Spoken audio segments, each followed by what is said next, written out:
माँ बनने के बाद बच्चों से तो रिश्ता बहुत प्यारा हो जाता है।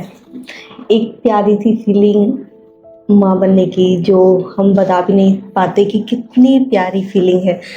लेकिन दूसरी तरफ एक बहुत बड़ा पेन हमारा हमारे पति से रिश्ता खराब हो जाता है। और ये सिर्फ आपके साथ नहीं हो रहा है, ये 95% फीमेल्स के साथ होता है कि बिल्कुल माँ बनने का सुख तो मिल गया है लेकिन पति दूर होते जा रहे हैं। बहुत सारे रीज़न होते हैं इसके पीछे, पर हमें समझ में नहीं आता क्योंकि हम डिस्कनेक्ट होते जाते हैं।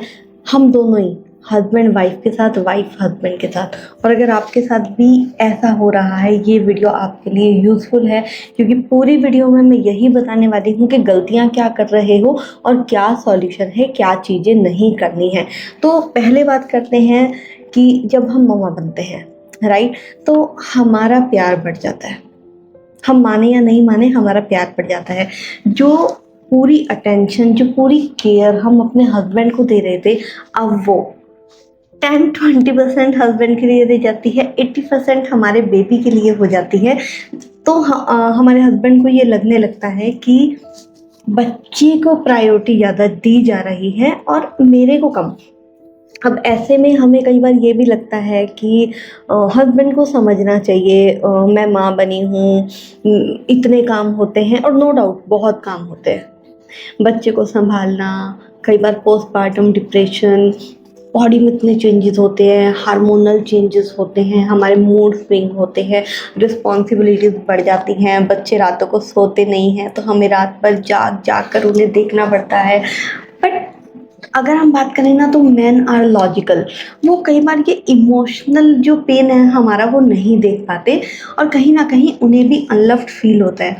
देखो, एक चीज़ का ध्यान रखना कि किसी को भी, चाहे वो हस्बैंड है और चाहे वो वाइफ है, अगर अनलव्ड फील हो रहा है रिलेशनशिप में तो फ्रस्ट्रेशन होना जायज़ है। फ्रस्ट्रेशन होगी, चिड़चिड़ाहट होगी और हम एक दूसरे से बात कम करेंगे या चिड़चिड़ करके बात करेंगे। तो अगर आपको ये चीज़ फील हो रही है कि बेबी हो गया है लेकिन उसके बाद हस्बैंड उससे वो कनेक्शन नहीं है, वो प्यार नहीं है, या फिर हस्बैंड को ये फील हो रहा है कि जब से बेबी हुआ है इसका सारा प्यार बच्चे के लिए हो गया है, मेरे लिए कुछ है ही नहीं, और अगर मैं कोई बात करने जाता हूँ खास तौर से फिजिकल इंटीमेसी है ना, तो ये मना कर देती है, ये बहाने बनाने लगती है। देखो, हस्बैंड को इमोशनल कनेक्ट होने के लिए फिजिकल इंटीमेसी उसके लिए मस्ट है। अगर वो फिजिकल इंटीमेट होता है तो वो इमोशनली बहुत जल्दी कनेक्ट होता है अपने पार्टनर के साथ। और अगर फीमेल्स को इमोशनल सपोर्ट मिल रहा है तब वो फिजिकली ओपन अप होती है अपने पार्टनर के साथ। पर हम ये नहीं समझ पाते क्योंकि दोनों की नीड डिफरेंट है। हम अपनी नीड को तो समझा पाते हैं, सामने वाले की नीड को नहीं समझ पाते। अब जब बॉडी में इतने चेंजेस आते हैं डिलीवरी के बाद, माँ बनने के बाद रिस्पॉन्सिबिलिटी बढ़ जाती है, तो हमारी प्रायोरिटी क्या हो जाती है, बच्चा हो जाती है और हमारी केयर हो जाती है। और कहीं ना कहीं फिजिकल इंटीमेसी को या फिर उसके हस्बैंड के साथ जो हम क्वालिटी टाइम स्पेंड कर रहे थे वो धीरे धीरे धीरे धीरे कम होता जाता है।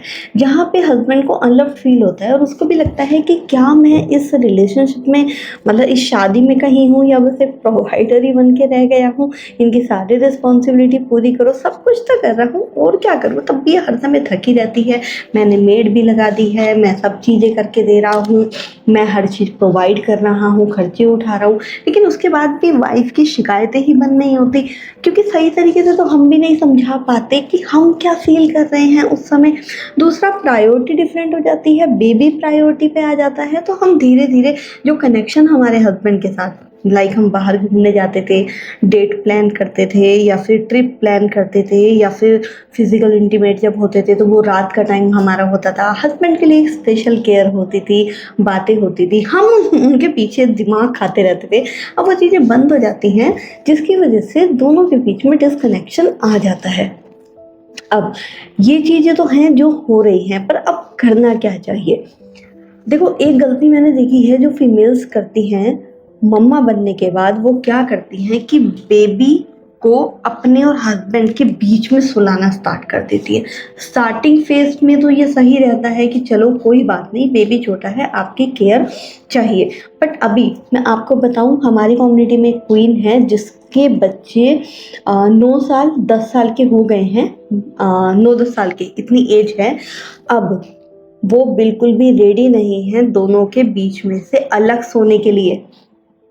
और अब दोनों को इतना सफ़र करना पड़ रहा है कि अब उन्हें लगता है कि बच्चा बड़ा हो गया है, अब इसे हम अलग बेडरूम में सुला सकते हैं। पर नहीं, बच्चे को तो आदत पड़ चुकी है इस चीज़ की, आप दोनों के बीच में सोने की। अब बच्चा कैसे समझे?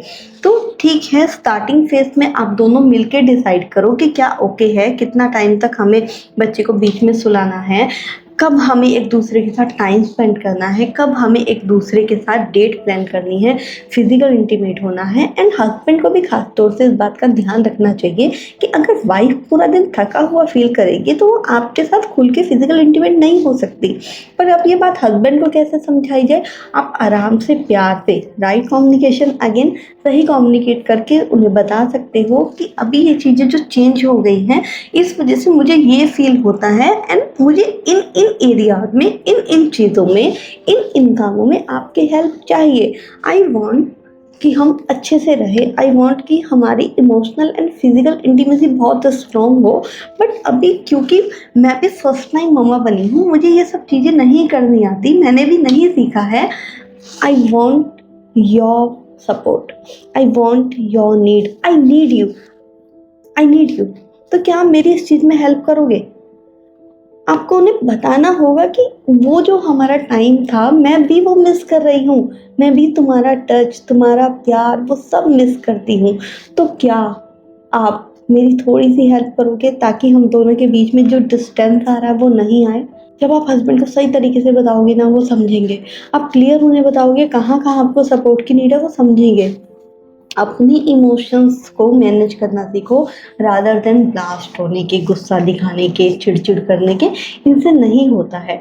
हार्मोनल अगर इशू आ रहा है या कोई आपको मेडिकल इशू है तो एट द टाइम डॉक्टर के पास जाओ, डॉक्टर से भी सपोर्ट लो कि मुझे ये चीज़ें, मेरी बॉडी के अंदर बदलाव आ रहे हैं या बिहेवियर में आ रहे हैं, मैं क्या कर सकती हूँ। मे भी हो सकता है कोई डेफिशिएंसी हो आपके अंदर विटामिन की या और चीज़ों की। तो प्रॉपर गाइडेंस होना चाहिए, चाहे वो डॉक्टर की तरफ से हो, चाहे वो किसी भी साइड से हो। हेल्प लीजिए। अकेले करते करते आप थक जाएंगी और एक दिन ऐसा होगा कि जो प्यार अभी आपका बच्चे के लिए है ना, जब हमारी मेंटल हेल्थ खराब हो जाती है ना, रिलेशनशिप बेकार होती, तो वो बच्चे के लिए जो प्यार था ना, वो भी चिड़चिड़ाहट में बदल जाता है। कई मम्मा का तो हाथ भी उठ जाता है बच्चों पे। अंदर से क्या चाहते हैं हम? कि हमारा रिश्ता ख़राब हो। अंदर से क्या चाहते हैं हम? कि हम बच्चे पे हाथ उठाएं? बिल्कुल भी नहीं। तो सही तरीका क्या है? सही तरीका ये है, अपने हस्बैंड को सही तरीके से समझाओ, खुद देखो मुझे कहाँ पे नीड है, हस्बैंड को बताओ कि आप उनको मिस कर रहे हो, ये रिश्ता आपके लिए मायने रखता है। और आप भी फर्स्ट टाइम मम्मा बने हो, आप भी फर्स्ट टाइम पापा बने हो, तो ठीक है, मिलकर डिसाइड करते हैं, मिलकर देखते हैं कि क्या किया जा सकता है। सही एक्शन लो, क्या ओके है, क्या नहीं ओके है। एंड देखिए, आपकी लाइफ में एक खूबसूरत से पल जो खो गए हैं वो फिर से वापस आने शुरू हो जाएंगे। हस्बैंड सपोर्ट करने शुरू हो जाएंगे, आप दोनों को ही लव्ड फील होगा। तो अभी आप क्या गलती कर रहे थे, कमेंट बॉक्स में जाके बताओ, और कौन सी गलती आप सुधारने वाले हो। एंड अगेन, अगर आप बीएमसी कम्युनिटी का हिस्सा नहीं हो तो चैनल को सब्सक्राइब करके कम्युनिटी का हिस्सा बनना है। Bye, see you in the next video.